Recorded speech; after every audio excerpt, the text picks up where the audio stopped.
BNP কিন্তু একবারও বলে নাই যে আগামী দিনে 5 বছরের জন্য বিএনপিকে রাষ্ট্র পরিচালনার দায়িত্ব দিতে হবে। আগামী দিনে রাষ্ট্র পরিচালনার জন্য বিএনপির উপর ভরসা রাখে, বিএনপি 31 দফার ভিত্তিতেই রাষ্ট্র পরিচালনা করে। অর্থাৎ বিএনপি জনগণের জন্য আগে থেকেও চিন্তা করতো, এখনো চিন্তা করে। তো তারা উন্নয়ন উন্নয়ন বলে জিকির করতো, কিন্তু এর বিপরীতে তারা গণতন্ত্রকে হত্যা করেছে। আমরা একটি বিশেষ পরিস্থিতিতে এই অন্তর্বর্তীকালীন সরকার রাষ্ট্র পরিচালনার দায়িত্ব নিয়েছে। বাংলাদেশে দীর্ঘদিন ফেসিবাদ জগদ্দল পাথরের মতো এদেশের মানুষের উপর চেপে বসেছিল। মানুষের ভোটের অধিকার, বাক স্বাধীনতা, মোট কথা গণতন্ত্র তারা হত্যা করেছিল।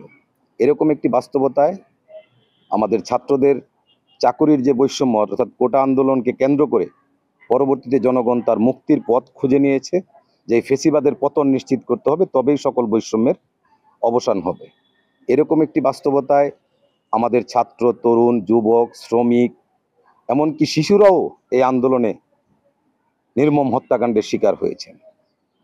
তো বিশেষ করে যারা সক্রিয়ভাবে অংশগ্রহণ করে এই আন্দোলনকে সফলকাম করতে গিয়ে তাদের জীবন দিয়ে গেছেন, আমাদের অসংখ্য ভাইয়েরা তাদের মূল্যবান অঙ্গহানি ঘটেছে, তারা তাদের আগামী দিনে এই বিপর্যস্ত জীবন কিভাবে পরিচালনা করবে এরকম একটি শঙ্কার মধ্যে দিনাতিপাত করছে। তাদের মূল লক্ষ্য কিন্তু ছিল ফেসিবাদের পতন, ফেসিবাদের বিপরীতে গণতান্ত্রিক একটি শাসন ব্যবস্থা, যে সরকার জনগণের প্রতিনিধিত্ব করবে, যারা রাষ্ট্র পরিচালনা করবে জনগণের মতামতের ভিত্তিতে। এরকম একটি স্বপ্ন দেখে কিন্তু তারা তাদের নিজের প্রিয় জীবনটা বিলিয়ে দিয়ে আমাদেরকে নতুনভাবে এই দেশটা গড়ার জন্য সুযোগ তৈরি করে দিয়েছে। তো সেই সুযোগ নিয়ে আজকে অন্তর্বর্তীকালীন সরকার দায়িত্ব নিয়েছে। আমি বলবো যে তাদের প্রধানতম দায়িত্ব হচ্ছে এদেশের মালিকানা যে জনগণের, সেই মালিকানাটা জনগণের কাছে হস্তান্তর করা। সেই প্রক্রিয়া করতে গিয়ে যেহেতু বিগত ফেসিবাদের শাসন ব্যবস্থায় বাংলাদেশের প্রায় সমস্ত প্রতিষ্ঠানকে ধ্বংস করে দেওয়া হয়েছিল, নির্বাচনী প্রক্রিয়াকে ধ্বংস করে ফেলা হয়েছিল, যাতে জনগণ নির্বিঘ্নে তার মতামতের ভিত্তিতে আগামী দিনে কারা রাষ্ট্র পরিচালনা করতে পারে, তার জনপ্রতিনিধি নির্বাচন করতে পারে, এরকম একটি পরিবেশ নিশ্চিত করতে হবে। এবং এরকম একটি পরিবেশ নিশ্চিত করতে হবে যে আগামী দিনে সেই নির্বাচিত সরকারও যাতে নির্বাচিত কোনো স্বৈরাচার হিসাবে রাষ্ট্রের উপরে চেপে না বসতে পারে, সেরকম সংস্কার কার্যক্রমগুলি পরিচালনা করা। বাংলাদেশ জাতীয়তাবাদী দল, আপনারা জানেন যে 5ই আগস্টের পূর্ববর্তী সময়েই এরকম একটি বাংলাদেশ গড়ার স্বপ্ন নিয়ে 2023 সালেই সর্বশেষ 31 দফা রাষ্ট্র মেরামতের সংস্কারের রূপরেখা দিয়েছিল। সেই রাষ্ট্র মেরামতের রূপরেখাই ঘোষণা করা হয়েছিল কিভাবে আগামী দিনে রাষ্ট্রের কাঁধে যাতে ফেসিবাদ চড়ে বসতে না পারে, সেই রূপরেখাগুলি দেওয়া হয়েছিল। আমরা দেখেছি বর্তমান অন্তর্বর্তীকালীন সরকার দায়িত্ব নেওয়ার পরও যেই সংস্কার কার্যক্রমগুলি হাতে নিয়েছে, প্রায় অধিকাংশ, প্রায় শতভাগই সেই 31 দফার কে অনুসরণ করে, বা তারা যে উদ্যোগগুলি নিয়েছে সেই 31 দফার বাহিরে কোনো দফাই তারা অন্তর্ভুক্ত করতে পারেনি। অর্থাৎ বিএনপি জনগণের জন্য আগে থেকেও চিন্তা করতো, এখনো চিন্তা করে। এই অন্তর্বর্তীকালীন সরকার নির্বাচন অনুষ্ঠানের জন্য যে প্রয়োজনীয় সংস্কারগুলি, যাতে জনগণ নির্ভয়ে একটি অবাধ নিরপেক্ষ নির্বাচনের মাধ্যমে তাদের আগামী দিনে রাষ্ট্র পরিচালনার জনপ্রতিনিধি নির্বাচন করতে পারে, এরকম একটি পরিবেশ নিশ্চিত করার জন্য যে সকল সংস্কার দরকার, সেই সংস্কার কার্যক্রমগুলি এই সরকার সম্পন্ন করুক, এটা বিএনপি চায়। এবং সেই প্রক্রিয়াগুলি কি হতে পারে, সেই প্রক্রিয়াগুলি শেষ করে কিভাবে ডিসেম্বরের মধ্যে নির্বাচন হতে পারে, বাংলাদেশ জাতীয়তাবাদী দলের প্রতিনিধি দল, প্রধান উপদেষ্টা যেই জাতীয় ঐক্যমত্যের যেই সভা আহ্বান করেছিলেন সকল রাজনৈতিক দলকে নিয়ে, সেই সভায় কিন্তু বিএনপির পক্ষ থেকে সেই প্রস্তাবনা দেওয়া হয়েছে। তো আমরা বিশ্বাস করি সেই সংস্কার কার্যক্রমগুলি শেষ করে, এবং যে ফেসিবাদের যে প্রধান দূষর শেখ হাসিনা সহ এই হত্যাকাণ্ড এবং লুটপাটের সাথে জড়িত এই ফেসিবাদের যারা দূষর, তাদের বিচার কার্যক্রম একটি দৃশ্যমান পর্যায়ে ইতিমধ্যে গিয়েছে। এই সকল কার্যক্রম চলমান থাকা অবস্থায় নির্বাচন দেওয়া সম্ভব ডিসেম্বরের মধ্যে।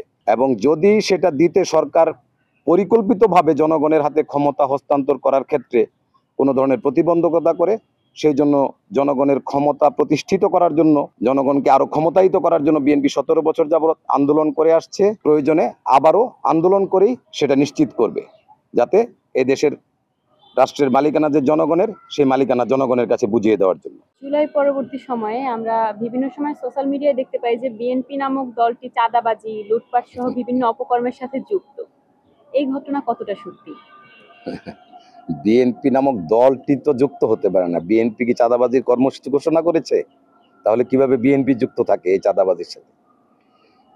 হতে পারে যে বিএনপির নাম ব্যবহার করে কেউ কেউ তার ব্যক্তি স্বার্থ চরিতার্থ করার জন্য এ ধরনের কর্মকাণ্ড জড়িয়ে থাকতে পারে, কিন্তু বিএনপি দল হিসাবে কিভাবে এই কর্মকাণ্ডের সাথে যুক্ত হয়? বিএনপি তো আগামী দিনের কর্মসূচি হচ্ছে কিভাবে জনগণের কল্যাণ নিশ্চিত করা যায়, এই জন্য 31 দফার কর্মসূচি ঘোষণা করেছে। নাগরিকের কল্যাণ, কিভাবে রাষ্ট্রের ভেঙে যাওয়া প্রতিষ্ঠানগুলি মেরামত করা যায়, এই কর্মসূচি নিয়ে বিএনপি আগামী দিনের পথ চলার তাদের জনগণের সামনে উপস্থাপন করছে। কিন্তু আমরা দেখতে পাচ্ছি যে বিচ্ছিন্নভাবে কেউ কেউ দলের পক্ষ থেকে বারবার বলার পরও ব্যক্তি স্বার্থ চরিতার্থ করার জন্য তার বিভিন্ন রকম অপরাধমূলক কর্মকাণ্ডে জড়িয়ে পড়ছে, এবং দল কিন্তু সেটাকে অস্বীকার করছে না। দল কিন্তু পাশ কাটানোরও চেষ্টা করছে না। যেখানে এরকমভাবে যাদেরকে অভিযুক্ত ব্যক্তিকে পাওয়া যাচ্ছে, সে যদি সত্যিকার অর্থেই ওই কর্মকাণ্ডের সাথে জড়িত থাকে, তদন্তের মাধ্যমে যেখানেই বিএনপি পাচ্ছে, প্রায় কিন্তু আরো 2-3 মাস আগে আমি একটি পত্রিকার রিপোর্ট দেখলাম, প্রায় 1000-এর বেশি নেতাকর্মীকে এই দল থেকে বহিষ্কার করা হয়েছে। তো এর মধ্য দিয়ে কিন্তু বিএনপির যে লক্ষ্য কি বা বিএনপির চিন্তা কি, বিএনপির ধ্যান ধারণা কি, সেটা কিন্তু জনগণের কাছে পরিষ্কার হয়েছে যে বিএনপি এটাকে কোনোভাবেই বরদাস্ত করবে না। এরকম কর্মকাণ্ডে জড়িত থাকলে অন্ততপক্ষে বিএনপি করা যাবে না। যে লক্ষ্য নিয়ে আমাদের সন্তানেরা, আমাদের ভাইয়েরা জীবন দিয়ে গেছে, যে বৈষম্যহীন একটি ন্যায় বিচারের বাংলাদেশ প্রতিষ্ঠা করার জন্য, সেই বাংলাদেশ প্রতিষ্ঠার জন্য বিএনপি কাজ করে যাবে।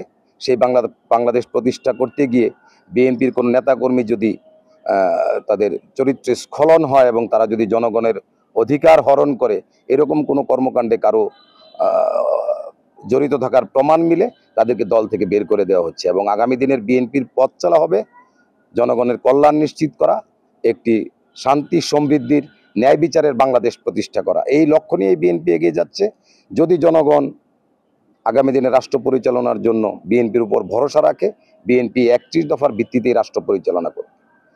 আপনারা ইতিমধ্যে হয়তো শুনেছেন, আমাদের ভারপ্রাপ্ত চেয়ারম্যান জনাব তারেক রহমান ঘোষণা করেছেন যে বিএনপির উপরে গত 17 বছর যে নির্যাতনের স্টিম রোলার চালানো হয়েছিল, যেভাবে গুম খুন ক্রসফায়ারের মাধ্যমে আমাদের দলের নেতাকর্মীদেরকে হত্যা করা হয়েছে, সব কিছুর প্রতিশোধ নেওয়া হবে যেদিন এই 31 দফার পূর্ণাঙ্গ বাস্তবায়ন করতে পারবে।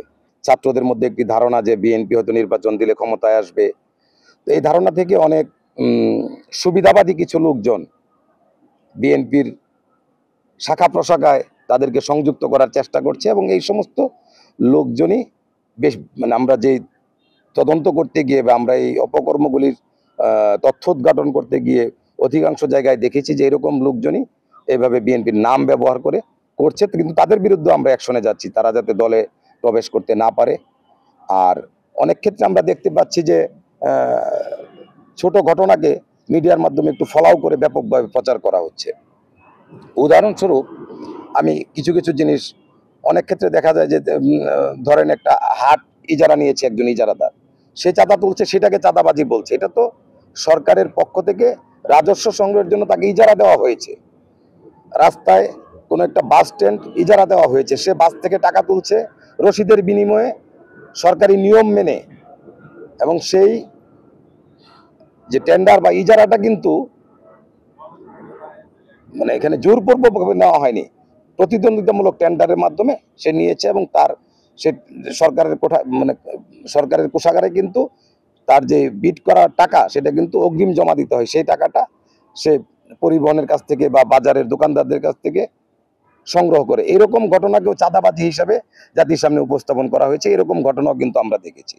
বিগত যে 2018 সালের নির্বাচনে বিএনপি অংশগ্রহণ করেছিল, যদিও শেষ পর্যন্ত সেই নির্বাচন দিনের ভোট আগের রাতেই, আপনারা জানেন, এই দেশবাসী জানে, আগের রাতেই ভোট ডাকাতি করে তারা রাষ্ট্র ক্ষমতাকে দখল করেছিল।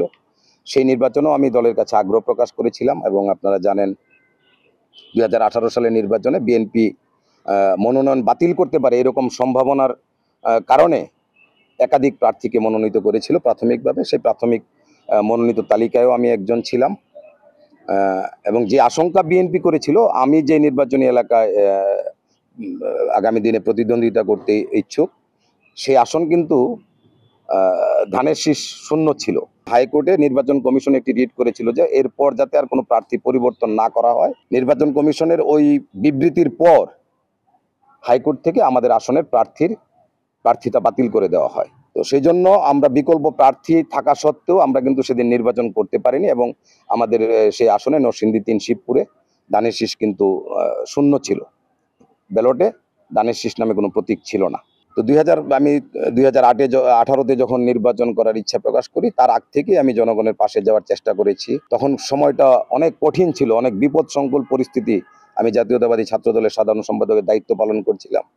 তখন প্রায় শতাধিক মামলার আসামি ছিলাম এবং নির্বাচনের আগে 2017 সালে আমি গ্রেপ্তার হই এবং 2018-র মাঝামাঝিতে আমি কারাগার থেকে মুক্ত হই। এই নানাবিধ সরকারের দমন পীড়নের মধ্য দিয়ে জনগণের দোরগোড়ায় পৌঁছার ক্ষেত্রে হয়তো অনেক প্রতিবন্ধকতা ছিল, কিন্তু 5ই আগস্টের পরবর্তী সময়ে বা আমি ছাত্রদলের দায়িত্ব ছাড়ার পরে সরকারের নজর যখন আমার উপরে কম ছিল, এই সময়টাতে আমি চেষ্টা করেছি জনগণের আরো কাছে যাওয়ার এবং জনগণের বিপদে আপদে সুখে দুঃখে তাদের পাশে থাকার। ব্যক্তিগতভাবে যে কর্মসূচিগুলি আমি অনুসরণ করতে চাই, যেটা আমার দল বাংলাদেশ জাতীয়তাবাদী দল বিএনপির ভারপ্রাপ্ত চেয়ারম্যান ইতিমধ্যে রাষ্ট্র মেরামতের যে রূপরেখা 31 দফার, সেই 31 দফাকে ভিত্তি করেই আগামী দিনের আমার পরিকল্পনা সাজাতে চাই। তো আমরা দেখব যে বর্তমান যুব সমাজের সবচেয়ে বড় সংকট হচ্ছে বেকারত্ব। এই বেকারত্ব দূর করার জন্য যেখানে আমরা অতীতে দেখেছি ঘরে ঘরে চাকরি দেওয়ার একটি প্রলোভন দেখানো হয়েছিল, কিন্তু সত্যিকার অর্থে জনগণই এটা বিচার করবে যে ঘরে ঘরে আসলে চাকরি দিতে পেরেছিল কিনা। কিন্তু বিএনপি এটা বাস্তবায়নযোগ্য নয় বলেই যে আসলে প্রত্যেক ঘর থেকে চাকরি, ওইরকম চাকরির সংস্থান কিন্তু আমাদের নেই। এই জন্য বাংলাদেশ জাতীয়তাবাদী দলের ভারপ্রাপ্ত চেয়ারম্যান জনাব তারেক রহমান আগামী দিনে এরকম কর্ম পরিকল্পনা নিয়ে এগোচ্ছেন যাতে কারিগরি এবং তথ্য প্রযুক্তি ভিত্তিক শিক্ষায় শিক্ষিত করে আমাদের যুব সমাজকে তৈরি করা, যাতে তারা চাকুরির যদি সংস্থান নাও হয় সে যাতে আত্মকর্মসংস্থানমূলক কর্মকাণ্ড তৈরি করতে পারে এবং নিজেকে স্বনির্ভর হিসেবে গড়ে তুলতে পারে। সে নিজে চাকরি না করে নিজে চাকুরির সুযোগ সৃষ্টি করবে, এরকমভাবে তাকে কারিগরি এবং তথ্য প্রযুক্তি ভিত্তিক শিক্ষায় শিক্ষিত করার কর্ম পরিকল্পনা 31 দফায় রয়েছে। পাশাপাশি যুব সমাজকে মাদক থেকে দূর করার জন্য শিক্ষা কার্যক্রমের সাথে খেলাধুলা সংযুক্ত করা হবে এবং প্রত্যেক ছাত্রকে তার পছন্দ অনুযায়ী যে কোনো একটি ক্রীড়া কার্যক্রমে, সেটা ইনডোর হোক আউটডোর হোক, যে কোনো খেলার সাথে সংশ্লিষ্ট থাকতে হবে। এভাবে একটা ছাত্র যখন নিয়মিত খেলাধুলা বা শরীরচর্চায় অভ্যস্ত হবে, তার মাদক থেকে দূরে থাকার একটা সম্ভাবনা তৈরি হবে। পাশাপাশি সে সুস্থ শরীর এবং মন নিয়ে বেড়ে উঠবে। এর মধ্য দিয়ে সে আগামী দিনে রাষ্ট্রের জন্য একটি ইতিবাচক একটি সম্পদ হিসাবে তৈরি হবে এবং সে যেই আত্মকর্মসংস্থানমূলক কর্মকাণ্ডে যাতে যুক্ত হতে পারে, এই জন্য তাকে তথ্য প্রযুক্তি এবং কারিগরি শিক্ষায় অধিকতর গুরুত্ব দেবে বিএনপি।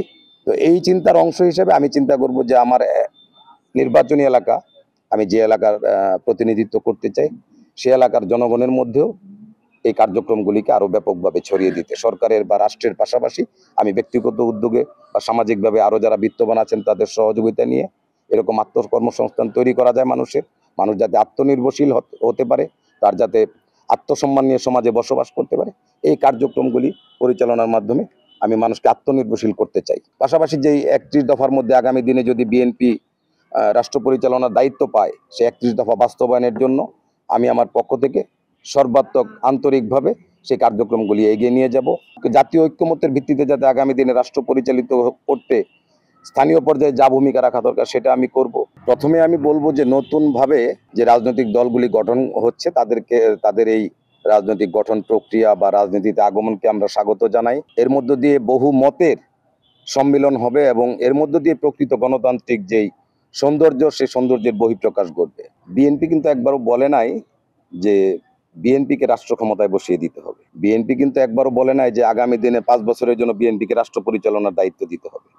বিএনপি কিন্তু বারবার বলছে যে নির্বাচনী একটি প্রক্রিয়া, সেই নির্বাচনের ব্যবস্থা করুন, ক্ষমতাটা জনগণের কাছে হস্তান্তর করুন। এই জন্য বিএনপি এই সরকারের যে নির্বাচনকে বিলম্বিত করার জন্য যে টালবাহানা বা নানাবিধ অজুহাত দেখতে পাচ্ছে, এটাকে বিএনপি মেনে নিতে পারছে না এবং আমি যতদূর জানি এই দেশের জনগণও চায় দ্রুততার সাথেই তারা সংস্কার কার্যক্রম এবং বিচার প্রক্রিয়াকে এগিয়ে নিয়ে গিয়ে জনগণের হাতে ক্ষমতা হস্তান্তর করুক, এবং এর জন্য বিএনপি সত্যিই পাগল। জনগণের হাতে ক্ষমতা হস্তান্তরের জন্য বিএনপি সত্যিই পাগল, এবং জনগণ নির্ধারণ করবে আগামী দিনে কারা রাষ্ট্র পরিচালনা করবে। নির্বাচন দিলে যে বিএনপি জনগণের সমর্থন নিয়ে রাষ্ট্র পরিচালনার দায়িত্ব পাবে, এটাই নতুন দলগুলি কেন মনে করছে জানেন? কারণ বিএনপি এদেশে জনগণের প্রতিনিধিত্বশীল রাজনৈতিক দল। জনগণের অধিকার রক্ষার জন্য, ভোটের অধিকার, গণতন্ত্র ফিরিয়ে আনার জন্য বিএনপি দীর্ঘদিন যাবৎ এই দেশের মানুষের সামনেই তারা নির্যাতিত, নিপীড়িত, নিষ্পেষিত হয়েছে, তবু তারা সেই গণতন্ত্র লড়াইয়ের পতাকা তাদের হাতছাড়া হতে দেয়নি। তারা সেই পতাকা উড্ডীন রেখেছে, এবং সর্বশেষ একটি সামান্য চাকুরির বৈষম্য দূর করার যে আন্দোলন, সেই আন্দোলনকে কেন্দ্র করে তাদের সেই লক্ষ্য অর্জনে, তারা ছাত্রদের পাশে থেকে সেই লক্ষ্য অর্জনে সক্ষম হয়েছে। আমরা চাই যে সবাই সবার এরকম রাজনৈতিক কর্মসূচি নিয়ে জনগণের সামনে হাজির হবে, এবং জনগণই নির্ধারণ করবে আগামী দিনে কারা রাষ্ট্র পরিচালনা করবে। এবং বিএনপির যে অতীত রাষ্ট্র পরিচালনার যে অভিজ্ঞতা, সবকিছু বিবেচনা করে জনগণ আগামী দিনে বিএনপিকে রাষ্ট্র পরিচালনার দায়িত্ব দিতে পারে, এটা তার আগাম ধারণা থেকে এই মানে তারা ক্ষমতা হারানোর ভয়ে আজকে যে তারা রাষ্ট্রযন্ত্রকে এই সরকারকে পরিচালিত করছে, এবং সরকারকে পরিচালিত করতে গিয়ে রাজনীতি বহির্ভূত যে সমস্ত লোকজন রাষ্ট্র পরিচালনার বিভিন্ন উপদেষ্টার দায়িত্বে আছেন, তাদেরকে হুমকি দামকি দিয়ে তারা তাদের আখের গোছাতে ব্যস্ত, সেই ক্ষেত্রে হয়তো বাধাগ্রস্ত হবে। এই জন্য তারা এই ধরনের কথাবার্তা বলছে। আমরা দেখেছি যে চোখ হারিয়ে যাওয়া 4টি ছেলে বিষ পান করে তারা আত্মহত্যার চেষ্টা করছে। এরকম কেন হবে? এটা তো কাম্য ছিল না। আজকে এই সরকারের 10-11 মাস পার হয়ে গেছে, কেন আমাদের আহত ভাইদেরকে এখনো তাদের চিকিৎসার জন্য আহাজারি করতে হবে? এখন তো বিএনপি রাষ্ট্র পরিচালনার দায়িত্বে নেই, তারপরও দলগতভাবে, বিশেষ করে আমাদের ভারপ্রাপ্ত চেয়ারম্যান জনাব তারেক রহমান তার ব্যক্তিগত উদ্যোগে, জিয়া রহমান ফাউন্ডেশনের উদ্যোগে, আমরা আমাদের দলের নেতাকর্মীরা যার যার এলাকায় ব্যক্তিগতভাবে আহতদের চিকিৎসা, শহীদ পরিবারের পাশে দাঁড়ানো, আমরা আমাদের সাধ্যমতো চেষ্টা করে যাচ্ছি। উন্নয়নের নামে মানে তারা গণতন্ত্রকে হত্যা করার দিকে ধাবিত হয়েছে। মানুষকে উন্নয়নের একটি মূলা ঝুলিয়ে আমি বলবো, তো তারা উন্নয়ন উন্নয়ন বলে জিকির করতো, কিন্তু এর বিপরীতে তারা গণতন্ত্রকে হত্যা করেছে। কিন্তু আমরা দেখেছি যে উন্নয়নের নামেও মেগা মেগা প্রজেক্ট এবং মেগা মেগা দুর্নীতির চিত্র কিন্তু আমাদের সামনে, তথ্যচিত্র কিন্তু আমাদের সামনে এখন সব প্রকাশ পেয়ে যাচ্ছে। এমনকি তারা যখন রাষ্ট্র ক্ষমতা দখল করে রেখেছিল, তখনও অনেক সাহসী মিডিয়ার মাধ্যমে আমরা সেগুলি জানতে পেরেছি। অনেক প্রজেক্ট 2 গুণ 3 গুণ করে তারা সেই প্রজেক্টের বাজেট নির্ধারণ করেছে এবং লুটপাট করেছে, এবং সেই লুটপাটকৃত অর্থ কিভাবে কত পরিমাণ, প্রায় 1 লক্ষ কোটি টাকা বিদেশে পাচার করেছে, এগুলি সবই জনগণের সামনে চলে এসেছে। সামগ্রিকভাবে আমরা যদি অর্থনীতির কথা চিন্তা করি, অর্থনীতিকে ধ্বংস করে ফেলা হয়েছে। প্রতিষ্ঠানগতভাবে চিন্তা করলে বিচারালয়কে সরকারের প্রধান ব্যক্তির ইচ্ছার উপরে নির্ভরশীল করে ফেলা হয়েছিল। কিভাবে প্রধান বিচারপতিকে এই দেশ ছেড়ে পালিয়ে যেতে হয়েছে আপনারা দেখেছেন। আমাদের নেতা জনাব তারেক রহমানের একটি মামলার রায় জনাব তারেক রহমানের পক্ষে যাওয়ার কারণে একজন বিচারককে এই দেশ ছেড়ে পালিয়ে যেতে হয়েছে তার জীবন বাঁচানোর তাগিদে।